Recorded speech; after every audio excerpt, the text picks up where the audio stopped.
அத்தைக்கு மீச முளைக்கட்டும் குட்டிக்கண்ணன். ஏற்கனவே முளைஞ்சு போச்சு சார். சி.வி. சண்முகமும் எடப்பாடியும் சேர்ந்து சமூக நீதியை சூறையாடுறதுனால சீமான் வளர்றாரு.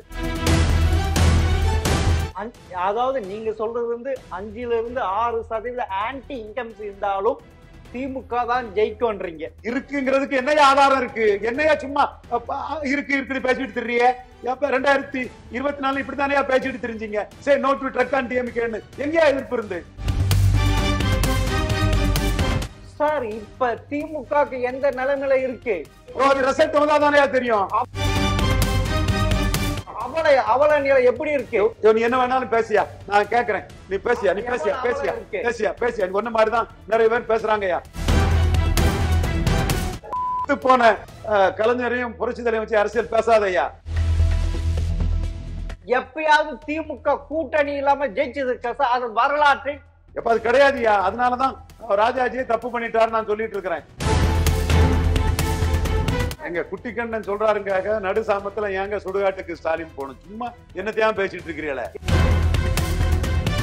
மண்குதிரை கோஷ்டிகள் பாண்டையா இருந்தாலும் சரி, எந்த யாரா இருந்தாலும் சரி, குட்டிக்கண்ணனா இருந்தாலும் சரி.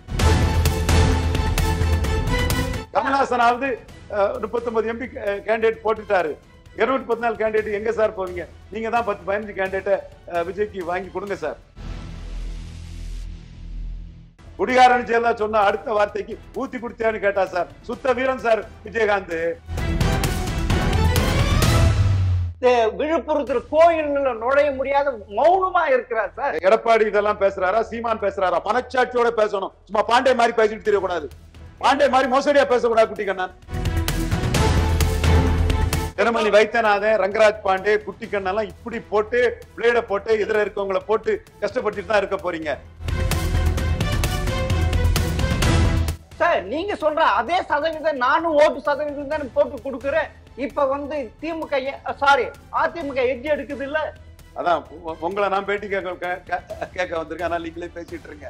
நீங்க பேசுங்க.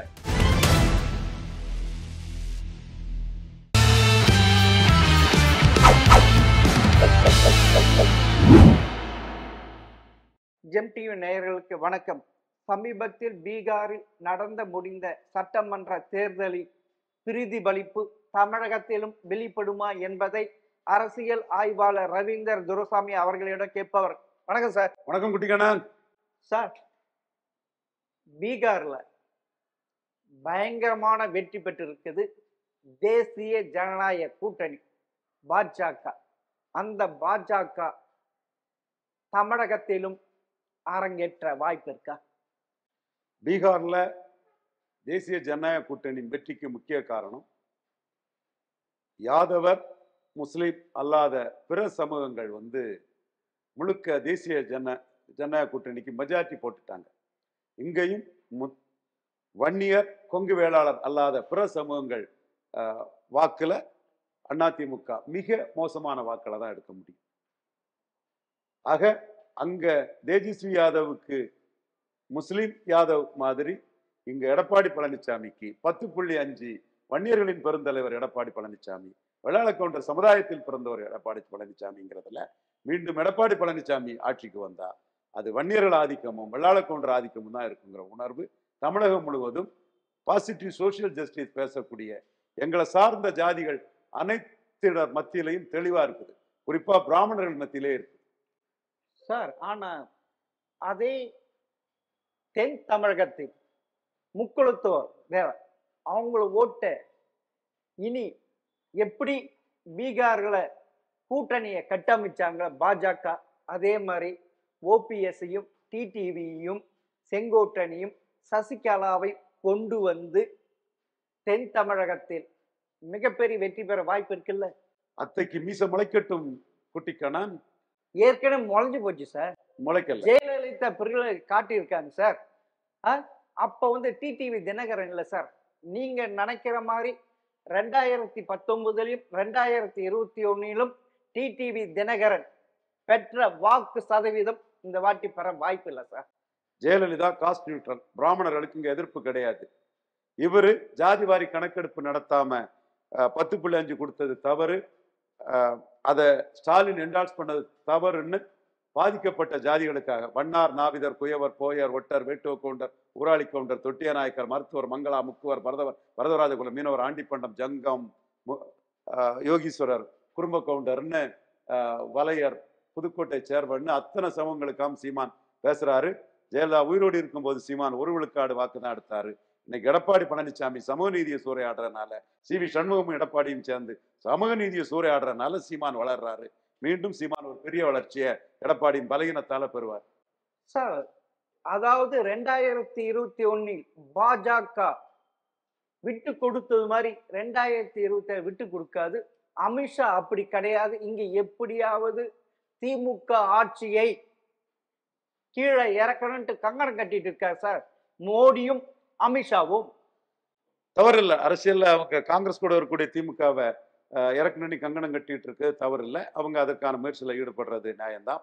11.4 விழுக்காடு வாக்கு எடுத்திருக்கிறாங்க. அதுக்கு 60 சீட்டாவது அதிமுக கூட்டணியில் அவங்க பெறணும். அது பெற முடியாம 20 சீட்டு பெற்றா பாஜக வச்சு 4 விழுக்காடு ஓட்டு தான் எடப்பாடி தலைமைக்கு வரும். மீதி 8 விழுக்காடு ஓட்டும் ஸ்டாலினுக்கும் சீமானுக்கும் போயிடும்னு அர்த்தம். இதுல எப்படி சீட் ஷேர் பண்ண போறாங்க சார்? சீட் ஷேர் அப்புறம் இருக்கட்டும் சார். 2021 திமுக கூட்டணி வலுவாக இருந்தது. இப்ப 2026 சட்டமன்ற தேர்தல் சந்திக்க போகுது. அது அப்படிப்பட்ட வலுவு கிடையாது சார். இப்ப ஆளுங்கட்சியாக இருக்கிறது ஆன்டி இன்கம்ஸ் அதிகமா இருக்கு சார். ஆன்டி இன்கம்பன்சிங்கிறது தமிழ்நாட்டில் 5 விழுக்காடுக்கு மேல வரலாற்று பூர்வமாட்டே இல்லை. 1967ஆம் ஆண்டு மூதறிஞர் ராஜாஜியும் பேரறிஞர் அண்ணா பெருந்தகையும் ஒரு அணி அமைச்சாங்க. அந்த அணியோட பலம் என்னதுன்னா 1-1. காமராஜர் 1962ல 46 விழுக்காடு பலத்தில் இருந்தார். 67 தேர்தலை சந்திக்கிறார். அப்ப எதிரணி 27 விழுக்காடு பேரறிஞர் அண்ணா பெருந்தகை, திராவிட முன்னேற்ற கழகம். அண்ணாவே தோத்திருக்கலாம், கலைஞர் தவிர எல்லாரும் தோத்தாங்க. ஆனா 50 இடங்களும் 27 விழுக்காடு வாக்குகளும் பெற்றிருந்தாங்க. மூதறிஞர் ராஜாஜி 7.8 விழுக்காடு வாக்களை பெற்றிருந்தார். இன்னும் தமிழ் மண்ணில் மூதறிஞர் ராஜாஜியை பற்றி தவறுதலாட்டு, ஒரு மோசடித்தனமாட்டு, அல்லது அறியாமையில, அல்லது ஒரு போதுமான அரசியல் அறிவின்றி ஒரு தவறான கண்ணோட்டத்தில் அவர் ஒரு ஜாதியோட குறுக்கி பார்க்குற ஒரு தன்மை தமிழ் மண்ணுக்குள்ள இருக்குது. 7.8 விழுக்காடு வாக்குகளையும் 6 சட்டமன்ற உறுப்பினர்களையும் மூதறிஞர் ராஜாஜியோட சுதந்திரா கட்சி 1962ஆம் ஆண்டு பெற்றிருந்தாங்க. இது பிராமணர்கள் தேவையில பெற முடியுமா? மேலும் பிராமணர்கள் அன்னைக்கு முழுக்க காமராஜ் பின்னாடி இருந்தாங்க. அப்படின்னா ராஜாஜிக்கு வாக்களித்தது யாரு? பலதரப்பட்ட சமூக மக்கள், அவருடைய பொருளாதார கொள்கையை ஏற்றுக்கொண்ட சமூக மக்கள், பல பண்ணையார்கள், பல காங்கிரஸ் தியாகிகள் எல்லாரும் வாக்களிச்சுன்னா அவர் 7.8 விழுக்காடு வாக்களை பெற்றிருந்தார். அவரோட கூட்டணி ஃபார்வர்ட் பிளாக் 1.3 விழுக்காடு வாக்குகள், ஐயா முத்துராமலிங்க தேவர் தலைமையில 1.3 விழுக்காடு வாக்குகள் 1962ஆம் ஆண்டு மூதறிஞர் ராஜாஜின் தலைமையை ஏற்று ஃபார்வர்ட் பிளாக் பெற்றிருந்தாங்க. ஃபார்வர்ட் பிளாக் சுதந்திரா கூட்டணி 9.1 விழுக்காடு வாக்கு பெற்றிருந்தாங்க. அதற்கு பிறகு முத்துராமலிங்க தேவர் ஐயா அவர்கள் 63இல் மரணம் அடைந்தது. மூக்கையா தேவர், கல்வி வள்ளல் ஐயா மூக்கையா தேவர் அதை தலைமையேற்று இந்த அணி 9.1 விழுக்காடு வாக்குகளும் அப்படியே 27% வாக்கு பலம் கொண்ட திராவிட முன்னேற்ற கழகத்தோடு கூட்டணி அமைத்தார்கள். அப்போ 36 விழுக்காடு வாக்குகள் அதிலே வந்துருது. கம்யூனிஸ்ட் கட்சிகள் அவங்க 8 விழுக்காடு வாக்கு எடுத்திருந்தாங்க, அவங்க உள்ள வராங்க. நாம் தமிழர் 0.9 விழுக்காடு வாக்கு எடுத்திருந்தாங்க, அவங்க உள்ள வராங்க. தென் ஹாய்தே மில்லத் சாஹிப்போட முஸ்லிம் லீக் 0.7 விழுக்காடு வாக்கு எடுத்திருந்தாங்க, அவங்க உள்ள வராங்க. இது எல்லாமே 40 விழுக்காடுக்கு மேல வாக்கு போயிட்டு, இதை தாண்டி சோசியலிஸ்டுகள் டிப்ரெஸ்ட் காஸ்ட் லீக், பறையர் சமூகங்களை பிரதிநிதிப்படுத்தக்கூடிய டிப்ரெஸ்ட் காஸ்ட் லீக் அவங்க உள்ள வராங்க, சோசியலிஸ்டுகள் உள்ள வராங்க. இப்படி பல கட்சிகள் உள்ள அரித்மெட்டிக் ஸ்ட்ரென்த்தே 46க்கு மேல இவங்க போயிடுறாங்க. 46க்கு மேல அரித்மெட்டிக் ஸ்ட்ரென்த்தே போயிடுறாங்க. அரித்மெட்டிக் ஸ்ட்ரென்த் 46க்கு மேல போன பிறகு ஆன்டி எஸ்டாப்ளிஷ்மெண்ட் காமராஜருக்கு வருது. ஆன்டி எஸ்டாப்ளிஷ்மெண்ட் காமராஜருக்கு எப்படி வருதுன்னா, இந்தி போராட்டம், சுதந்திர போராட்டத்துக்கு அடுத்து அனைத்து மக்களும் கலந்து கொண்டு போராடிய இந்து போராட்டம், அதில் நடைபெற்ற துப்பாக்கி சூடு, அதை நான் காமராஜரை தான் குற்றம் சாட்டுறேன். துப்பாக்கி சூடு. தென் உணவு பற்றாக்குறை, மக்களுக்கு ரூபாய்க்கு 3 படி அரிசி தருவன் பேரறிஞர் அண்ணா பெருந்தகை கொடுத்த ஆஸ்பிரேஷனல் ஓட்ஸ். தென் மக்கள் தலம் எம்ஜிஆர் துப்பாக்கி சூடு, இதெல்லாம் கருத்தில் கொண்டு 6 விழுக்காடு வாக்குகள் அதிகம் போலிங் ஆனது. தென் பெருந்தலைவர் காமராஜர் இங்க நம்மகிட்ட சீஃப் மினிஸ்டரா இருந்தவன் 2 பிரைம் மினிஸ்டர் கமாண்ட் பண்ணக்கூடிய அளவுக்கு பெரிய உயரத்துக்கு போயிட்டானே. இந்திரா காந்தி பொம்மையா ஆட்டி படைக்கிறானே. சாஸ்திரி பிரைம் மினிஸ்டர் அவன் கட்சி அலுவலகத்தில் வந்து அவனை பார்த்துட்டு போறானன்னு பெரிய உயரத்துக்கு காமராஜ் வந்துட்டாருங்கும் போது ஐயா சாருகாசன், சுதந்திர போராட்ட தியாகி சீனிவாச ஐயங்கார், நாட்டுக்காக தியாகம் செய்த ஒரு பெரிய தலைவருக்கு மகன் அரசியலை உணர்ந்து அதை சொல்றாரு. ஒரு சோசியல் நெகட்டிவ் போலரைசேஷன் வந்துட்டுன்னு சொல்றாரு சாருகாசன் ஐயா அவர்கள். இது எல்லாம் சேர்ந்து மக்கள் மாற்றத்தை விரும்பினது. ஃபார்வர்ட் பிளாக், சுதந்திரா எல்லாம் ஒன்றாக இணையும் போது ஒரு சோசியல் போலரைசேஷன் உருவானது. எல்லாம் சேர்ந்து காமராஜருக்கு பாதிச்சது வெறும் 6 விழுக்காடு வாக்குகள் தான். 40 விழுக்காடு வாக்கு காமராஜ் தலைமை 1967 பெற்றது. இப்போ ஆன்டி எஸ்டாப்ளிஷ்மெண்ட்டுங்கிறது மிக மோசமா இருந்தாலே இங்க தமிழ்நாட்டில் 6 விழுக்காடு ஓட்டு தான் ஆன்டி எஸ்டாப்ளிஷ்மெண்ட்ல எதிராக போகக்கூடிய ஓட்டு. இந்த மேக்சிமத்தை வேற எந்த தேர்தலும் சந்திச்சது கிடையாது. அதாவது நீங்க சொல்றது வந்து 5% ஆன்டி இன்கம்ஸ் இருந்தாலும் திமுக தான் ஜெயிக்கும்ன்றீங்க, கூட்டணி ஜெயிக்கும்ன்றீங்க. இருக்குங்கிறதுக்கு என்னையா ஆதாரம் இருக்கு? என்னையா சும்மா இருக்குன்னு பேசிட்டு திரிய? 2024 இப்படித்தானே பேசிட்டு தெரிஞ்சீங்க. சரி, நோ டு ட்ரக் ஆன் டிஎம்கேன்னு எங்கேயா எதிர்ப்பு இருந்து? சார், இப்ப திமுகக்கு எந்த நிலைமையில இருக்கு? அதனுடைய ஆட்சி எப்படி ரிசல்ட் வந்தாதானே தெரியும். அவல நிலை எப்படி இருக்கு? நீ என்ன வேணாலும் பேசியா, நான் கேட்கிறேன். நீ பேசியா ஒன்ன மாதிரிதான் நிறைய பேர் பேசுறாங்கயா. உங்களை மாதிரிதான் நிறைய பேர் பேசுறாங்கயா. பேசுங்கயா. பாண்டிய குழு இப்படிதான் பேசுறாங்க. எங்கேயா எவிடன்ஸ் இருக்கு எதிர்ப்பு இருக்குங்கிறதுக்கு? அது திமுக வாக்கு சதவீதம் உங்களுக்கே தெரியும் சார். உங்களுக்கு எவ்வளவுன்னு தெரியும். இங்க ஆன்டி டிஎம்கே தான் அதிகம். அதனாலதான் அதிமுக 31 ஆண்டுகளை ஜெயிச்சது. திமுக 75 ஆண்டுகள் இருந்தாலும் இது 31 ஆண்டுகள். போன கலைஞரையும் புரட்சி தலைவரையும் வச்சு அரசியல் பேசாதையா. உயிரோடு இருக்கக்கூடிய ஸ்டாலினையும் எடப்பாடி வச்சு பேசியா. எடப்பாடி தலைமையில வந்து எந்த காலமும் அதிமுக ஜெயிக்காது. அதான் சீமான் போல்டா நின்று களத்துக்குள்ள நின்று கோழை நாய்கள் களத்தை விட்டு ஓடிட்டாங்கன்னு போட்டி போட முடியாத எடப்பாடிய அடிச்சு தூக்கி பேசுறாரியா. என்னையா அரசியல் பேசிட்டு இருக்கீங்க? அந்த எம்ஜிஆர் காலத்திலையும் புரட்சி தலைவர் காலத்திலையும் புரட்சி தலைவி காலத்திலையும் முத்தமிழர் கலைஞர் காலத்திலையும் இருந்துகிட்டு கடந்த கால கைதிகளா இருந்துட்டு அரசியல் பேசாதீங்க. நான் ஒரு உதாரணத்துக்கு சொன்னேன். காமராஜ் ஆட்சி காலத்துல போது 6% மேல ஆன்டி எஸ்டாப்ளிஷ் வந்ததுல அதுக்காக ஸ்டாலினுக்கு இருக்குன்னு என்ன எவிடன்ஸ் இருக்கு? ஸ்டாலினுக்கு அவர் ஆட்சியில் இருக்கிறது இது சார். எந்த ஒரு திட்டம் இல்ல. அவர் கொடுத்த வாக்குறுதி பிரச்சாரங்க. அது சீமான் பிரச்சாரம் பண்ணலாம், விஜய் பிரச்சாரம் பண்ணலாம், எடப்பாடி பிரச்சாரம் பண்ணலாம். அவர் ஆட்சிக்கு வந்து இதுவரை ஆன்டி எஸ்டாப்ளிஷ்மெண்ட் இல்லையே அவருக்கு. எப்பயாவது திமுக கூட்டணி இல்லாம ஜெயிச்சது அது வரலாற்றில் எப்ப அது கிடையாதுயா. அதனாலதான் ராஜாஜியே தப்பு பண்ணிட்டாரு நான் சொல்லிட்டு இருக்கிறேன். கூட்டணி ஆட்சியில பங்கு பெற்றிருக்கணும். சுதந்திரா டெப்டி சீஃப் மினிஸ்டர் வாங்கியிருக்கணும். அண்ணாவை வந்து நீங்க எங்களுக்கு தேர்தலுக்கு முன்னாடியே கூட்டணி ஆட்சின்னு கண்டிஷன் போட்டிருக்கணும். சுதந்திரா பண்ண தப்புங்கிறயா. இப்ப திமுக வழிஞ்சி காங்கிரஸ் கூப்பிடுது சார். ஏன்னா சிறுபான்மை ஓட்டு அப்படியே வரணும்ட்டு. ஏன் சார் அவங்க எக்கேடாவது போட்டான்ட்டு தனித்து நின்று ஜெயிக்க முடியுமா இப்போதைக்கு திரு ஸ்டாலினால? எங்க குட்டிக்கண்ணன் சொல்றாருங்க, நடு சாமத்துல ஏங்க சுடுகாட்டுக்கு ஸ்டாலின் போகணும்? சும்மா என்னத்தையும் பேசிட்டு இருக்கிறீங்களே. இல்லையே, அவருடைய ஆட்சியின் நிலைமை அப்படித்தானே இருக்கு. ஏன் இப்ப விசிகா போனாலும் அப்படிதான் அவுட்டு. இப்ப வந்து 2021 கட்டமைச்ச அந்த கூட்டணி வாக்கு சதவீதம் குறையுது சார். திமுக வாக்கு சதவீதம் குறையுது, விசிகா வாக்கு சதவீதம் குறையுது, அதனுடைய கூட்டணி கட்சிகள் வாக்கு சதவீதம். அதுக்கு விஜய் வேட்டு வைக்கிறார் சார். விஜய் மண்குதிரை சார், களத்துக்குள்ளே வந்து விட மாட்டாரு. சும்மா அந்த கற்பனை ஆட்டு ஏட்டு சொரக்கா விஷயத்த சீமான் தான் உங்களெல்லாம் தவறான வார்த்தை சொல்லிடக்கூடாது. உங்களெல்லாம் விட்டு அடிச்சு துரத்திக்கு தலைகளை கட்டி தொங்க போட்டு அடிக்கிறார். விஜய்னு சொல்லக்கூடிய அந்த மண்குதிரை கோஷ்டிகள், பாண்டையா இருந்தாலும் சரி, எந்த யாரா இருந்தாலும் சரி, குட்டிக்கண்ணா இருந்தாலும் சரி, மண்குதிரையை வச்சு ஏன் சார் பேசிட்டு தெரிய? அவர் நிஜத்தை பேசுங்கிற சார். போலியை பற்றி பேசிக்கிட்டு அதே வெத்து வெட்டு செல்லாத நோட்டு மண்குதிரையை வச்சு ஏன் சார் பேசி முகத்துல கரிய பூச்சிக்கிட்டு இருக்கீங்க? அந்த மண்குதிரை தான் மிகப்பெரிய ஸ்பாய்லர் உருவாக்க போயுது திமுகவுக்கு. அதிமுக கேண்டிடேட் விட்டா தானே சார்? கேண்டிடேட்டை விட்டு விட மாட்டாப்புல. பிரசாந்த் கிஷோரோட மோசம். கமல்ஹாசனாவது 39 எம்பி கேண்டிடேட் போட்டுட்டாரு. இவரு கட்சி ஆரம்பிச்சுட்டு லெட்டர் பேடா இருந்தாரு. 39 எம்பி கேண்டிடேட் இல்லாம 214 கேண்டிடேட் எங்க சார் போவீங்க? நீங்க தான் 10-15 கேண்டிடேட்டை விஜய்க்கு வாங்கி கொடுங்க சார். சரி சார், அந்த 10-15% கிடைப்பதற்கான வாய்ப்பு. கேண்டிடேட்டே போட்டுவிட மாட்டான்னு பேசிட்டு இருக்கேன். என்ன திரும்ப என்னத்தை பேசிட்டு இருக்கிறீங்க சார்? உங்களுக்கு ஒரு உதாரணம் சொல்றேன் சார். விஜயகாந்த் அப்ப அவரு சினிமால அவர் 3வது இடத்துல தான் இருந்தார். முதல் இடத்துல ரஜினிகாந்த், கமலஹாசன், அடுத்தது விஜயகாந்த். அப்ப அவர் தேர்தலுக்கு அரசியல் களத்துக்கு வரப்ப மிகப்பெரிய ஜாம்புவான் கலைஞர் இருந்தாரு, ஜெயலலிதா. அப்படி இருந்த முதல் சட்டமன்ற தேர்தல் 8% எடுத்தார், பார்லிமெண்ட் தேர்தல் 10% எடுத்தார். இப்ப யாருமே இல்ல. அப்படி இருக்க இல்ல சார், இது ஒரு குப்பை சார், இது மண்குதிரை சார், வெத்து வேட்டு சார், செல்லாத நோட்டு சார். ஜெயலலிதாவே வெத்து வேட்டு செல்லாத நோட்டுன்னு 2014 நிரூபிச்சாங்க. கோயம்புத்தூர்ல போய் பார்த்தாரு, வெத்து வேட்டு செல்லாத நோட்டுன்னு நிரூபிச்சு 6 விழுக்காடு ஓட்டு ஜெயலலிதா உயர்ந்தாங்க. அதுக்கு பிறகு ஜெயலலிதா மரணம் வர அரசியலே பேசாத நபர் விஜயகாந்த். அப்படியா சார், இது குடிகாரன் ஊத்தி குடுத்தியான்னு கேட்டார் சார்.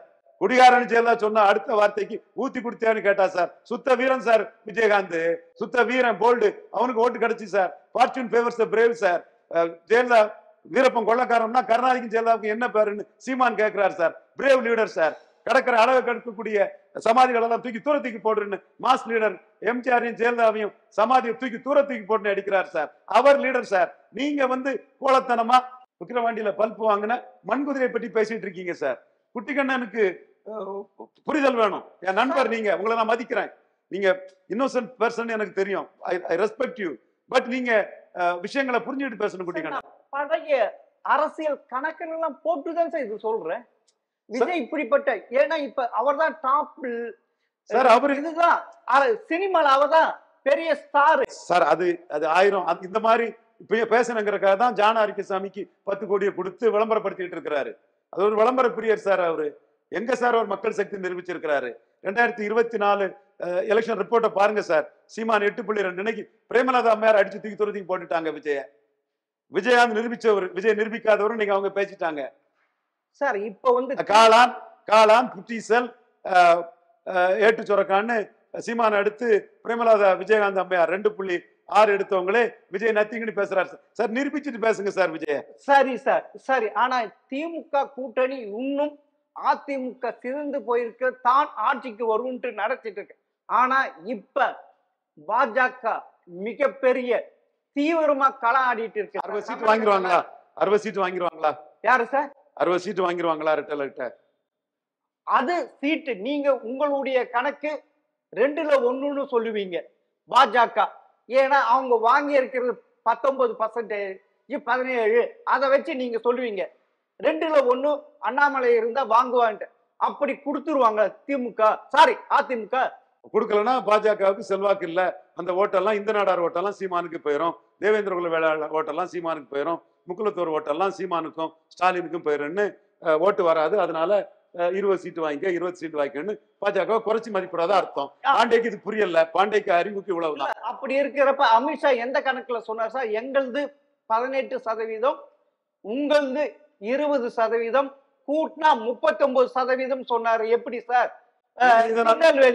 இதை நான் வரவேற்கிறேன், பாராட்டுறேன். அதற்கு தக்கன 20 சீட்டு எடப்பாடி எடுத்தாருன்னா இவங்க 18 சீட்டு எடுக்கணும். அவர் 40 எடுத்தாருன்னா இவங்க 36 எடுக்கணும். அவர் 80 எடுத்தாங்கன்னா 72 எடுக்கணும். அந்த ரேஷியோ படி சீட்டு அமித்ஷா எடுத்துட்டாருன்னா அமித்ஷாவை நான் பாராட்டி போடக்கூடிய ஆளா நான் இருக்கணும். பாண்டே போன்றவர்களோட அந்த பாஜக எதிர்ப்பு மனப்பான்மைக்கு மண்டையில டக்குன்னு கொட்டி வீழ்த்திட்டாரு அமித்ஷான்னு நான் பாராட்டுவேன். அது இல்லாம பாண்டே சொன்ன மாதிரி போனா 12 ஓட்டுல 4 ஓட்டு தான் எடப்பாடிக்கு போகும், 5 ஓட்டு சீமானுக்கு போகும், 3 ஓட்டு ஸ்டாலினுக்கு போகும்னு அர்த்தம். சார் இன்னொரு கணக்குல இறங்கி இருக்காங்க சார். பட்டியலினத்தை வரை ஒன்றாக சேர்த்து, அதாவது ஜான் பாண்டியன், கிருஷ்ணமூர்த்தி, புதிய தமிழர் கிருஷ்ணமூர்த்தி, பூவை ஜெகன்மூர்த்தியா, இப்படிப்பட்டவங்களாம் ஒன்று சேர்ந்து பட்டியலினத்தை சேர்த்து திமுக கொண்டு வர போறாங்க சார். அங்க விசிகாவுடைய வீக் ஆக போகுது சார். ஏற்கனவே வீக் ஆகிட்டு இருக்கு சார். திருமாவுடைய வாக்கு சதவீதம் விஜய் எடுத்துருவார் சார். பயங்கரமா மண்குதிரைன்னு சொன்ன முறம் திரும்ப கேண்டிடேட் போட்டுட மாட்டான்னு சொன்ன முறம் புரியாம பேசிட்டு இருக்காங்க குட்டிக்கண்ணா. பாண்டியோட கொஞ்சம் பெட்டராகுங்க.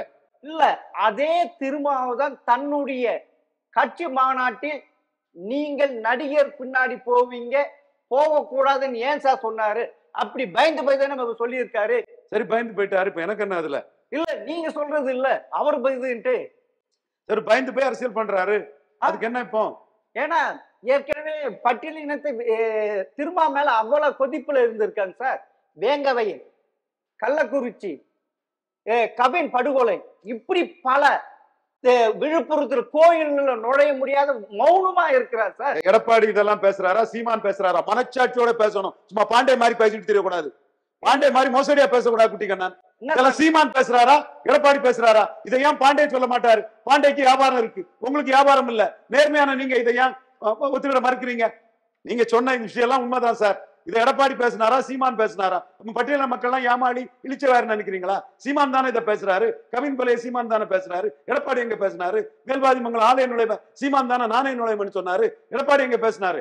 உங்களை அப்படி விட்டு நீங்க அப்படி டிராப்ல விழுவீங்க. அப்ப எழுத்து அடிக்கலான்னு வெயிட் பண்ண குட்டி கண்ணை தெளிவா டிராப்ல விழுந்துட்டீங்க. எழுத்து அடிச்சுட்டேன். பாண்டே மாதிரி இருக்காதீங்க. நான் ஆனஸ்டா நானே மாறுங்க. இந்த விஷயங்கள் எல்லாம் பாண்டே மறைப்பாரு. நீங்க மறைக்காம நேர்மையா சொல்றதுக்கு உங்களுக்கு பாராட்டுக்கள் சார். உன்ன கேட்டா அதிமுகவை ஒன்று சேர்க்கணும்னு பாக்குறாங்க. அப்படி இல்ல போனா தேசிய ஜனநாயக கூட்டணியில் செங்கோட்டையன், ஓபிஎஸ், டிடிவி கொண்டு வர்றதுக்கு வாய்ப்பு இருக்கு. எல்லாமே கற்பனை. அப்படி இருக்கப்ப தென் தமிழகத்தில் அந்த முக்குளத்தோர் ஓட்டு அப்படியே சொல்லையா கிடைக்கும்ல? இதெல்லாம் கற்பனை கனவு. முக்குளத்தோர் எடப்பாடிக்கு போட மாட்டான். சசிகலா, தினகரன், ஓபிஎஸ் 10.5 எதுவுமே நடக்காது. இப்ப முத்துராமலிங்க தேவருக்கு பாரரத்னான்னு சொன்னா நாடார்கள்லாம் இந்துக்களின் தந்தை ஐயா தாண்டிங்க நாடாருக்கு பாரரத்னா கொடுங்க. RSS நாக்பூர் விழாவில் சிறப்பு அழைப்பாளர் அழைக்கப்பட்டவர் ஹெட்கேவர், RSS தலைவர் ஹெட்கேவர் நூற்றாண்டு விழாவில் சித்திரகுப்தன் என்ன அழைக்கிறான்னு சொல்லி மேடையில மறந்த தெய்வீக தலைவர் அவருக்கு கொடுங்க. தேவருக்கு கொடுக்கறத ஆதரிக்கிறோம். அதே மாதிரி இந்துக்களின் தந்தை தாண்டிங்க நாடாரும் கொடுங்கன்னு கேட்கிறாங்க. இதுக்கு எடப்பாடி பழனிசாமி என்ன பதில் சொல்றாரு? அப்போ இது பேசாம இருந்தாருன்னா இந்து நாடார்கள் மோடிக்கு வாக்களிச்சவங்க சீமானுக்கு வாக்களிக்கிறதுக்கும் ஸ்டாலினுக்கு வாக்களிக்கும் உள்ள வாய்ப்புகள்லாம் வரும். நீங்க சொல்றது அப்படியே நடக்குமா சார்? நான் சொன்னது ஏறக்குறைய 24 நடந்திருக்கு. நடந்தது 2000 சட்டமன்ற தேர்தல் சார். அது பார்லிமெண்ட் தேர்தல் சார்.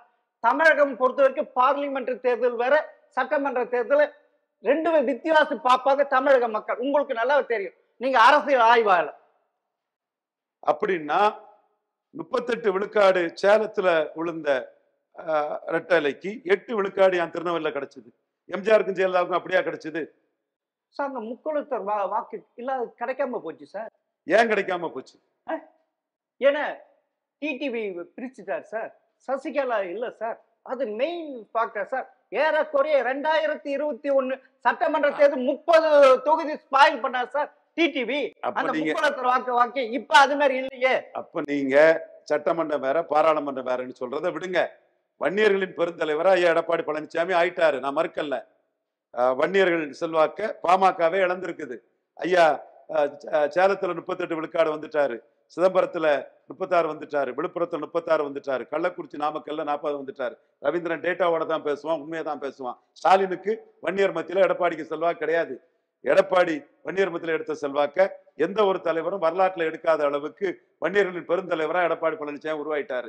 அதுக்கு காரணம் ஜாதிவாரி கணக்கெடுப்பு நடத்தாம 10.5 கொடுத்ததுதான். இதை சீமான் போல்டா கேட்கிறாரு. நீ எப்படி ஜாதிவாரி கணக்கெடுக்க நடத்தாம 10.5 கொடுப்ப? உன் இஷ்டப்படி எப்படி ஆட்சி பண்ணுவ? அது தப்பு இல்லையான்னு ஓங்கி அடிக்கிறாரு. வேற யாருக்கும் அதை கேட்கறதுக்கு துணிச்சல் இல்லை. சீமான் மூஞ்சிக்கு நேரா எடப்பாடியை கேட்கிறாரு. அடுத்தாப்புல இப்போ உங்களால வீரப்ப என்கொண்டவர் சரிதான்னு எடப்பாடி பழனிசாமியால பேசிட முடியுமான்னு கேட்கிறாரு. ஜெயலலிதா உயிரோடு இருக்கும்போது 1 விழுக்காடுல இருந்த சீமான் இன்னைக்கு 8 விழுக்காடு வந்துட்டுனா ஈர்ப்பு சக்தியற்ற சமூக நீதி சூறையாடக்கூடிய 2 ஜாதி கட்சியா போன எடப்பாடியை பலகீனப்படுத்தி தான் வராரு. மீண்டும் எடப்பாடியை முக்குளத்தோர்கிட்ட பலகீனப்படுத்துவாரு, இந்து நாடார்கள்ட்ட பலகீனப்படுத்துவாரு, பிராமணர்கள்ட்ட பலகீனப்படுத்துவாரு. 26 ரிசல்ட் வந்தாதான் தெரியுமா சார்? பாண்டே மாதிரி பேசாதீங்க சார். நீங்க கொஞ்சம் என்லைட்டண்டா பேசுங்க சார். சார் உங்களுடைய டேட்டா வச்சு சொல்றேன் சார். திமுக பார்லிமெண்ட் தொகுதியில் 23% எடுத்தது. காங்கிரஸுக்கு 5% இருக்குது. பிசிகாவுக்கு 1% இருக்குது. 2 கம்யூனிஸ்டுக்கு 0.1% இருக்கு. அப்படி இருக்கு. நீங்க 10 வருஷமா உங்களை மாதிரிப்பட்ட ஆட்கள் ஒவ்வொரு தேர்தலும் இன்னும் 10 வருஷமா இப்படிதான் புலம்பக்கூடிய லெவல்ல இருக்கிறீங்க. நாங்க சொன்னதை எடப்பாடி கேட்டாருன்னா ஆட்சி மாற்றத்துக்கு ஏதாவது வழி உண்டு. அல்லது உங்களை மாதிரிப்பட்ட ஆட்கள் பாண்டேக்கள் இன்னும் 10 வருஷமா திருமணி வைத்தியநாதன்கள் இப்படியே புலம்பிட்டு இருக்கணும். சீர்காழி ராஜகோபாலன்கள், குட்டி கண்ணன்கள் புலம்பிட்டே இருக்கணும். ஸ்டாலின் தோற்கடிக்கப்பட முடியாதவர்ல. எங்கட்டுக்குள்ள ஸ்ட்ராட்டஜியை எடப்பாடி ஏத்துக்கிட்டாருன்னா தோற்கடிக்கலாம். அல்லது நீங்க 10 வருஷமா பாண்டே, திருமணி வைத்தியநாதன், சீர்காழி ராஜகோபாலன், குட்டி கண்ணன் எல்லாம் இப்படியே புலம்பிட்டு இருக்க வேண்டியதான். சார் நீங்க சொல்றது திமுக கூட்டணி 45% எடுக்கின்ற. ஏன் அதிமுக கூட்டணி அதே அது பக்கத்துல வராது? பார்லிமெண்ட் தொகுதி 20 எவ்வளவு பெரிய வெயிட்டேஜ் இல்லாம சாதாரண கேண்டிடேட் நிக்க வச்சு 21%, பாஜக கூட்டணி 18%, இது பிரேமலதா 3%, அப்புறமா இப்ப ஓபிஎஸ் டிடிவி இவங்கெல்லாம் கொண்டு வரப்ப திருப்பியும் பழைய அதிமுக உடைய சதவீதம் வரப்போது. 10 வருஷமா திருமணி வைத்தியநாதன், ரங்கராஜ் பாண்டே, குட்டிக்கண்ணெல்லாம் இப்படி போட்டு பிளேட போட்டு எதிர இருக்கவங்களை போட்டு கஷ்டப்படுத்திட்டு தான் இருக்க போறீங்க. நான் சொல்ற ஸ்ட்ராட்டஜியை எடுத்தாங்கன்னா எடப்பாடி நான் சொல்றதை கேட்டாருன்னா ஒரு ஃபைட் கொடுக்க முடியும், அல்லது இல்ல. அதுதான் உண்மை சார். நீங்க சொல்ற அதே சதவீதம் நானும் ஓட்டு சதவீதம் தான் போட்டு கொடுக்குறேன். இப்ப திமுக அதிமுக எட்ஜ் எடுக்குது இல்ல. அதான் உங்களை நான் பேட்டி கேட்க வந்திருக்கேன். ஆனா நீங்களே பேசிட்டு இருங்க. நீங்க பேசுங்க. நீங்க சொல்லுங்க சார். பிரேமலதா அம்மையார் 30 சீட்டு கேட்கறாங்க. திமுக ஆப்ஷன் ஓபன் பண்ணி வச்சிருக்காங்க. அவங்க ஆட்சியிலும் பங்கு கேட்கறாங்க. ஒண்ணு, அன்புமணி அவரு மந்திரி பதவி வருவோம்னு சொல்றாரு. பாஜக 23-18 சொல்றாங்க. பன்னீர்செல்வம் ஸ்டாலினை பார்த்திருக்கிறாரு. தினகரன் விஜயா ஸ்டாலினாங்கிறாரு. கரூர் விஷயத்துல ஸ்டாலினுக்கு ஆதரவா சொல்றாரு. இதெல்லாம் கண்ணை மூடிக்கிட்டு இருந்து பேசி என்ன பிரயோஜனம்? திருமணி வைத்தியநாதன், ரங்கராஜ் பாண்டே, குட்டிக்கண்ணெல்லாம் 10 வருஷமானாலும் இப்படிதான் பேச போறீங்க. ரவீந்திரன் துரைசாமி ஸ்ட்ராட்டஜியை எடப்பாடி கேட்டாருன்னா தான் ஏதாவது மாற்றம் வரும், அல்லது ஒண்ணும் இல்லையா? இல்லைன்னா நீங்க சொல்றது உங்களுடைய ஆலோசனை பிறகு எடப்பாடி நடந்தால் 2026 சட்டமன்ற தேர்தலில் வெற்றி பெறுவதற்கு வாய்ப்பு இருக்குதுன்றீங்க. எடப்பாடி தலைமையில ஸ்டாலினை தோக்கடிக்க முடியாது. காஸ்ட் நியூட்ரல் இசை வேளாளரை காஸ்ட் நியூட்ரல் ஜெயலலிதா தலைமையில தோக்கடிக்கலாம். தீபா ஜெயக்குமார் தலைமையில தோக்கடிக்கலாம். அஜித் சிங் தலைமையில அஜித்குமார் தலைமையில தோக்கடிக்கலாம். எடப்பாடி தலைமையில தோக்கடிக்க முடியாது. 2 ஜாதி ஆதிக்கத்துக்கு பிற ஜாதிகள் இல்ல. கொங்கு மண்டலத்தில் எல்லா ஜாதிகளும் ஏன் தொடர்புல தான் இருக்கிறான், எவனும் இல்ல. கொங்கு நாடார்களே ஏன் முத்துராமலிங்க தேவர் ஐயாவுக்கு பாரத்னா கேட்கறது அவங்க வெறுக்கல்ல, அதை வரவேற்கிறாங்க. இந்துக்களின் தந்தை தாண்டிங்க நாடா இருக்கியா எடப்பாடி பாரத்னா கேட்கல, எடப்பாடி நாடாருன்னா விரோதமா இருக்கிறாருன்னு கொங்கு நாடார்களே பேசுறான். சோ இதெல்லாம் வச்சுக்கிட்டு எடப்பாடியை முன்னிறுத்தி எப்படி சார் நீங்க இசை வேளாளர் காஸ்ட் நியூட்ரல் ஸ்டாலினை தோக்கடிக்க முடியும்? அது வேணா தீபா ஜெயக்குமார் தலைமன்னா கூட எல்லா ஜாதியும் ஏத்துக்குவான். எடப்பாடியே எல்லா ஜாதியும் ஏத்துக்க மாட்டான் சார். அதே வேளையில எடப்பாடி இல்லாமலும் தோக்கடிக்க முடியாது. அதனாலதான் நான் சொல்றதை கேட்டா ஏதாவது முடிவு கிடைக்குங்கிற. பாஜக எடப்பாடி ஒரு பொம்மையாக வைத்து மீதி கூட்டணி எல்லாம் அலை செய்ய போது பாஜக தான். குறிப்பாக அமித்ஷா அந்த வேலையை கையில் எடுத்து விட்டார். இன்னும் முன்ன கேட்டா இருங்க சார், பாஜகவின் துணைத் தலைவர் ஜெயபிரகாஷிடம் பெரிய பொறுப்பு ஒப்படைக்கப்பட்டிருக்கிறது. பெரிய ஏவுகணையில் தாக்க போறாங்க. அதை எப்படி எல்லாம் திமுக சமாளிக்க போது, அதனால எப்படி பேரு சிதைய போது, அந்த கூட்டணி எப்படி இதெல்லாம் பண்ண போது பார்க்கலாம் சார். திருமணி வைத்தியநாதன், ரங்கராஜ் பாண்டே, குட்டிக்கண்ணன் இப்படி கோஷ்டி இப்படி சந்தோஷப்பட்டுட்டே இருங்க. சாதாரண பிராமணர்கள் எல்லாம் சீமானுக்கு ஓட்டு போட முடிவு பண்ணிட்டான். பாரதியாருக்கு பாரதத்னா சீமான் அண்ணா தான் கேட்கிறாருங்கிறாப்புல. பிராமணர்களை எடப்பாடி ஏமாத்துறாருன்னு சொல்றாங்க. சோ நீங்க இப்படியே பேசிட்டு தான் இருக்கணும். எதுவும் நடக்க போறதில்ல. உண்மையிலே ஏதாவது நடக்கணும்னா எங்க ஸ்ட்ராட்டஜியை எடப்பாடி ஐயா ஒத்துக்கிட்டாருன்னா ஏதாவது நடக்கும். அல்லது சீமான் பெரிய அளவுல எடப்பாடியை பலகீனப்படுத்தி விக்கிரவாண்டியிலும் ஈரோடு கிழக்கிலையும் நிற்காததுனாலையும் நிலைப்பாட்டில் இருந்து மாறினதுனாலையும் அனைத்து ஜாதிக்கும் பொதுவான ஒரு தன்மை எடப்பாடி கிட்ட இல்லாதனாலையும் பறையர் தேவேந்திர குல வேளாளருக்கு 5 விழுக்காடு சீமான் உயர்த்தி கேட்கறதுனாலையும் பிராமணர்கள் ஒரு 6 பேரை கேண்டிடேட்டா போட்டு ஒரு சில பிராமணர்கள் திமுக எதிர்ப்புல இலவசமா ஓட்டு போட்டுருவான்னு எடப்பாடி மாதிரி நினைக்காம 6 பிராமணர்களுக்கு முக்கியத்துவம் கொடுத்து சீமான் அரசியல் பண்றதுனாலையும் பாரதியார் விழாவில் சீமான் கலந்துகிட்டு தேசிய கவிஞருக்கு ஏன் பாரத்னா இல்லைன்னு தன்னுடைய குரலை ஓங்கி ஒலிக்கிறதுனாலையும் எடப்பாடி மேலும் பலகீனப்படுவார், சீமான் பலப்படுவார். இதுதான் எங்க பொசிஷன். ஸ்டாலின் பொசிஷன் வேற. இதெல்லாம் மாத்தி ஏதாவது ஒரு கொடுக்கணும்னா முதலமைச்சர் ராஜாஜி, பேரறிஞர் அண்ணா பெருந்தகை செய்த அந்த அரசியலை நான் ரவீந்திரன் துரைசாமியை கருத்தை கேட்டு எடப்பாடி முன் வருவாருன்னா ஏதாவது முயற்சி பண்ணி பார்க்கலாம். அல்லது நீங்க இன்னும் 10 வருஷமானாலும் ஸ்டாலின் தான் ஆட்சியில் இருப்பாரு. தினமணி வைத்தியநாதன்கள், ரங்கராஜ் பாண்டேகள், குட்டிக்கண்ணன்கள் புலம்பிக்கிட்டு கதறிட்டு தான் இருக்கணும். இதுதான் நாட்டு நிலைமை. எல்லா பிராமணர்களும் சொல்லல, நியாயமான தேசபக்தியும் தெய்வபக்தி கொண்ட பிராமணர்கள் என் கருத்தை ஏத்துக்கிறாங்க. அதையும் நான் பதிவு பண்ணிடுறேன். சரி சார், பார்க்கலாம். இன்னும் சட்டமன்ற தேர்தலுக்கு இன்னும் 3 மாதங்கள் தான் இருக்குது. அதுக்குள்ள பல கள நிலவரங்கள் மாறலாம். பொறுத்திருந்து பார்ப்பேன் சார். நீங்க சொல்றபடி நடக்கதா என்பது. மிக்க நன்றி. நன்றி குட்டிக்கண்ணன். ஒரு இன்னோசன்ட் பர்சன் உங்களுக்கு தெரியும். என்னாலும் என் கருத்தை உங்கள்கிட்ட பதிவு பண்ணேன். நன்றி சகோதரர்.